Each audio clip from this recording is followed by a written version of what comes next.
As a mnemonic, I usually say some 7 things, mnemonic starting with C. When we going through suffering, to see things from a higher standpoint, to use this mnemonic C. Some phrases that starts with C.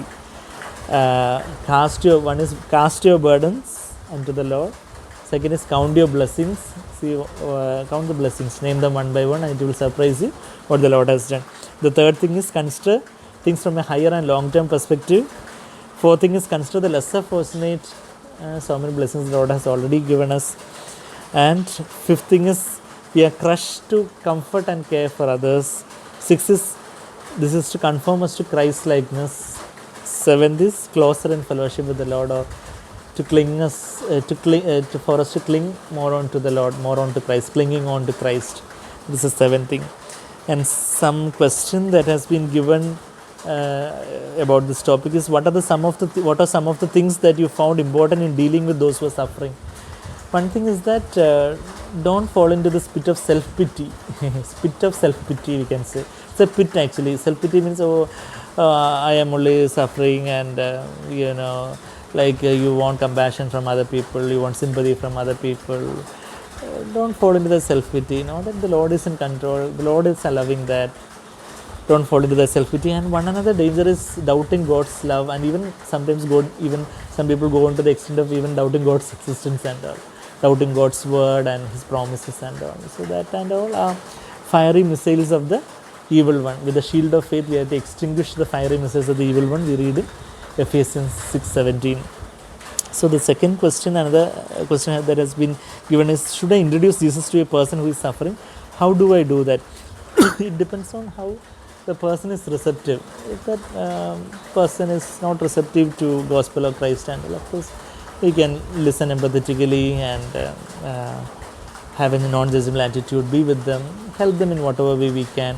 And if it is too overwhelming, another question that has been asked is that how can a Christian help a person who is suffering? So if that person suffering is too pervasive, and the sleep and appetite and everything is disturbed, that person is not able to function normally in the society, he is not able to interact with others socially, he is not able to work well, he is not able to take care of the responsibilities of his life, and that means actually it is little too much.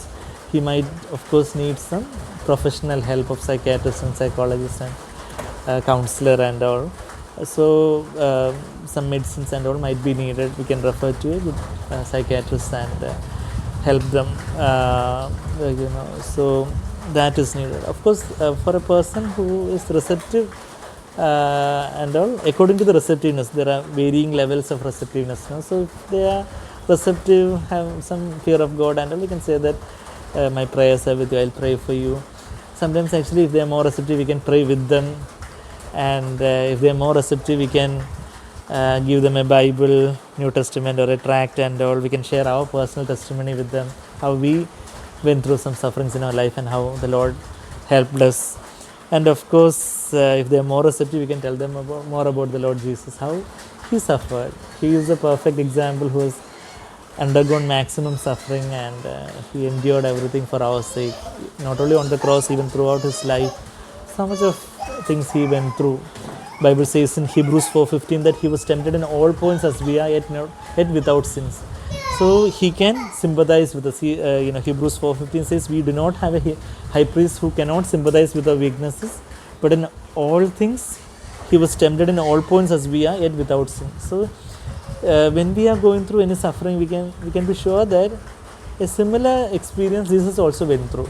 Probably, of course, in different circumstances in that first century, but in different circumstances in that, in the village that Jesus grew up in Nazareth, during the public ministry that Jesus had, in his working place as a carpenter with his foster father, Joseph, and when he grew up in that society, so much of ridicule and so much of misunderstanding, so much of his brothers were not believers and all we need. So so many suffering Jesus went through, and we can know for sure that He can, not only because He is God, He can understand our sufferings, but also because He went through those sufferings, and He can know exactly what we are feeling. He is not a high priest who cannot sympathize with our weaknesses. Hebrews 4:15. So that means he is a high priest who can sympathize with our weaknesses. And then if they are more receptive and all, we can tell them about Jesus, understand your sufferings. And also through all this, the Lord is as if shouting to you, or is actually calling out to you, beckoning you, come to me, my child, my son, my daughter, come to me all who are weary and heavy laden, I will give you rest. That's one of the verses which I have quoted most frequently to those who are receptive about Christ. Matthew 11:28. It is not only for unbelievers, it is for believers also, but it's a good verse to help them to come to the Lord. In my own unbeliever days, I can still remember when I was a Hindu, I have seen this verse written on the walls of some church buildings and all. Come to me all who are weary and heavy laden, I will give you rest, Jesus says. So come to the Lord and experience the rest that the Lord gives. And we can even 1 Peter 5:7, which we quoted, now we can say, cast your burdens unto the Lord because he cares for you. Philippians 4:6 and 7, be anxious for nothing, but in everything with thanksgiving, prayers and supplications, let your requests be made known to God, and the peace of God that surpasses all understanding will guard and hearts your minds in Christ Jesus. So there are so many verses like that in Isaiah and all. So many verses are there which comforts and strengthens us. Isaiah 49:15-16 says about, even if your nursing mother forgets her child, I will not forget you. I have inscribed your name on my palms.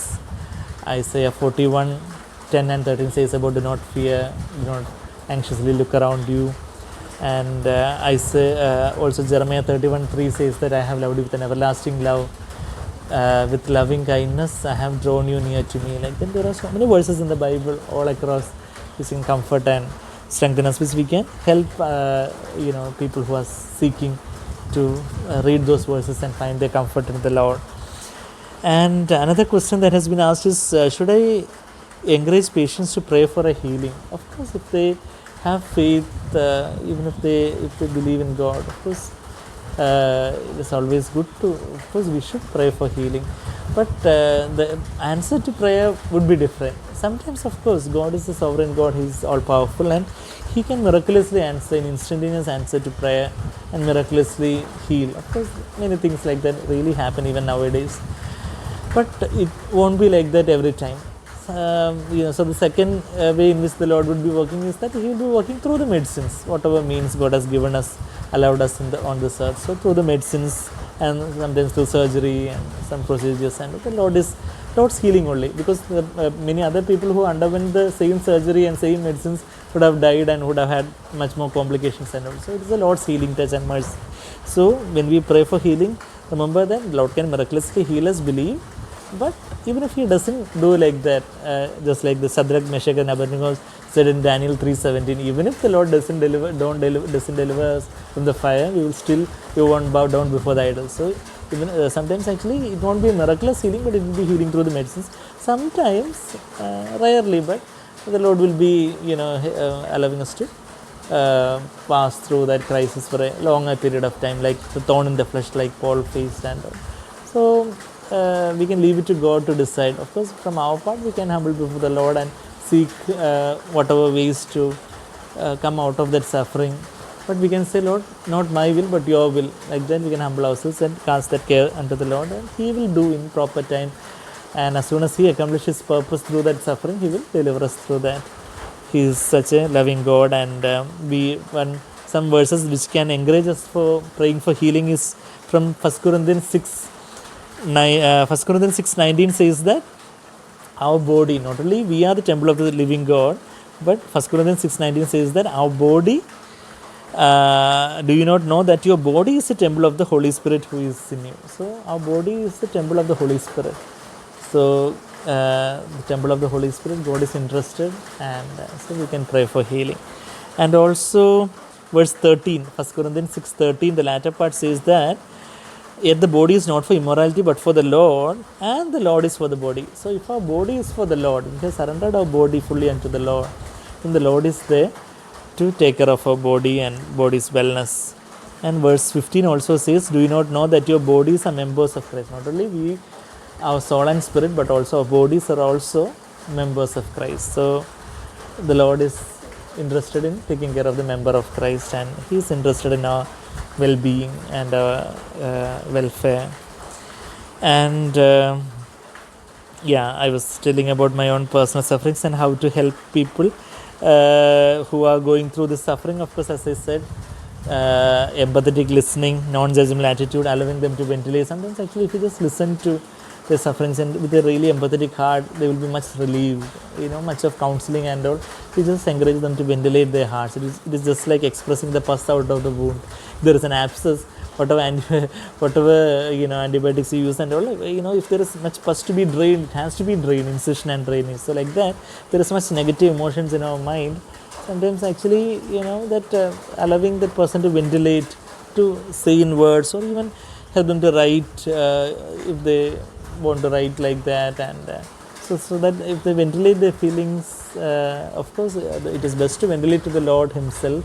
But actually, some people may not have that much faith, or even after ventilating to the Lord, they feel that they have to ventilate to some other person also. So of course, we should be available for people to tell their sufferings. Just empathetic listening and encouraging them will really help them to be relieved of their sufferings to a great extent. And as I already said, if you feel that it's too pervasive and too much, of course, professional help, medicines and all would be definitely helpful. And don't be like Job's friend. Book of Job, there were many false comforters were there. Job's friends, came to as if to comfort, but they were causing much more pain to Job by criticizing. And so when people go through suffering, don't say that it is God's curse or anything. Don't condemn them. But encourage them, be with them, and love them, help them in whatever way you can. And the Lord will, Lord will establish them. Lord will strengthen them. And when we care for others, we will also be strengthened by the Lord. He who waters others, he himself will be watered, is what Proverbs 11:25 says. When we water others with the word of God, with the words of comfort, and God from heaven will water us also. So may the Lord help us to go through whatever sufferings that we are going through in our life for God's glory, so that His will be done in our lives. We'll be broken and contrite to be more Christ-like and compassionate like our beloved Lord. So may the Lord help us all. Thank you.